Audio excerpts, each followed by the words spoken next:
two independents who caucus with the Democrats. So far, the Democrats have gained 4 seats. So far tonight, the composition looks like this: 55 Democrats, 45 Republicans. They're shooting for a 60-seat majority, which would be filibuster-proof. Byron, catch us up with some of these Senate races in terms of their goals. Well, Katie, remember, the Democrats need to make a net gain of 9 Senate seats in order to get to the filibuster-proof majority. Right now, they're on track for that to happen. Let's look at our filibuster scorecard, if you will. So far, the Democrats have won in Virginia. That's Mark Warner, a seat they expected to win. In North Carolina, Kay Hagan, that was a state they were hoping to win. New Hampshire, Jeanne Shaheen, a state they expected to win. As you mentioned, Tom Udall, one of the Udall cousins in New Mexico, he won.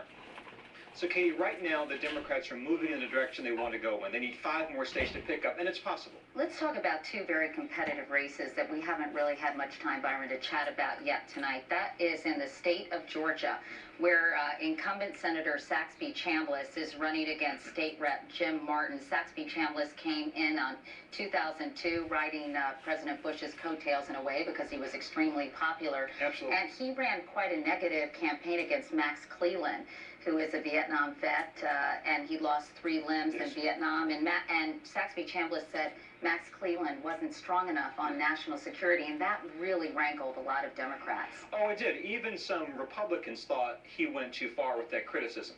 The fact that Saxby Chambliss is in a tight race tonight, again, that speaks to the problem that the Republicans have tonight. Again, Georgia is a reliably red state. Okay, talking about what's happening out west, we can look at some exit polling of Hispanic voters out west.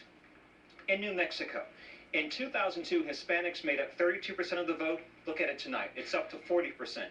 Katie, I think that's one of the headlines out of tonight about the growing influence of Hispanic voters across the country.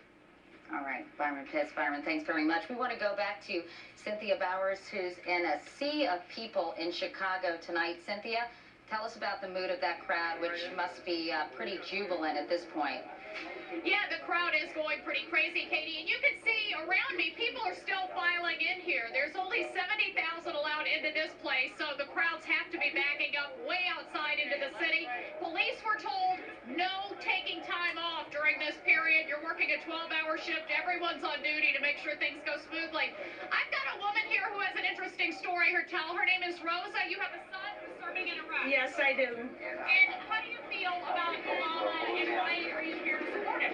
Well, I feel that he's been telling us that he's going to bring our troops back, and that's what I wish, and any other mother would wish the same, for our troops to come home. Not only my son, but everyone else that has a son, daughter, grandson out there. He's promising to bring him back, and that's what I wish. I wish the war would end, and that's... How exciting is this night for you?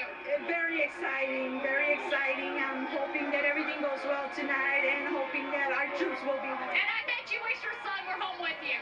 We'll keep him in our prayers, okay? Thank you. Just a snippet of some of the people here. Katie, I also talked to a gentleman. If we have 1 second, I can bring him in. This is Clifton. Clifton is a machinist here in Chicago, born and bred here, and he says as an African-American man, it's great to be here tonight, right?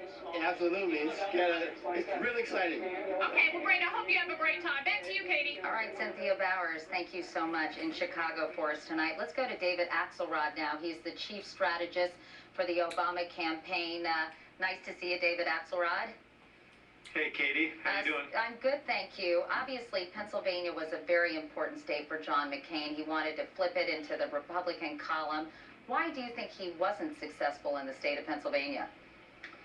Well, I think Pennsylvania has felt the lash of these economic policies that we've seen for the last 8 years in a really serious way. I think people understood that incomes were dropping, jobs were being lost, they were headed in the wrong direction, and they didn't see much of a change in the McCain policies. And Barack Obama has a different approach, wants to rebuild this economy from the middle class up, small businesses up, a whole different orientation, and I think people are ready for that. This is an electorate, I think, that is poised for change. People waited on lines for hours and hours and hours today to vote for it, and I think we're headed in that direction. We've got to count a few more votes, but clearly Pennsylvania was a very important state, and we're pleased that it's in our column. I know Virginia is also a state you've been focused on, and I know Senator Obama was up by double digits, but now it seems like it is extremely close. We haven't been able to project a winner there, and Jeff Greenfield has been monitoring it on his map. Is it much tighter than you anticipated? No, we always anticipated a tight race in Virginia. After all, they haven't voted for a Republican candidate for president since 1964. You mean a Democratic candidate? A Democratic candidate, I'm sorry, since '64, and the same was true in Indiana, where we're fighting hard tonight. So we knew it would be a battle, but we also are encouraged by what we see in the vote patterns in the state. We're overperforming where Democratic candidates have been before, and we think we're going to do very well in the areas of strength there in northern Virginia. We're also excited about North Carolina. We like what we see there. I mentioned Indiana, Florida, Ohio. I mean, these are all states that were in the Republican column 4 years ago that we think that we're fighting for, fighting hard tonight. New Mexico is in our column. We're waiting to hear from Colorado and Iowa. All of these states were in the Republican column 4 years ago. So this gives us great encouragement. But you know, we want to see some more hard votes before we can really sort this out. Real quickly, anything you're worried about? You're feeling pretty good about most everything so far tonight. No, you know, I'm not worried. I'm encouraged. I'm encouraged by the results. I'm invigorated by the crowd out there in Grant Park, and we're eager to see them. But we just, you know, if we could just spin the clock a little and get to the end, we'd love to. But we've waited 2 years. We can wait a few hours more. All right, David Axelrod, Chief Strategist for the Obama campaign. Thanks so much for talking to us tonight. Thanks, Katie. Good to be with you. And fewer than 100 electoral votes now stand between Barack Obama and the presidency. John McCain still hoping for help from those swing states that are still swinging in the wind at this hour. And we'll be right back.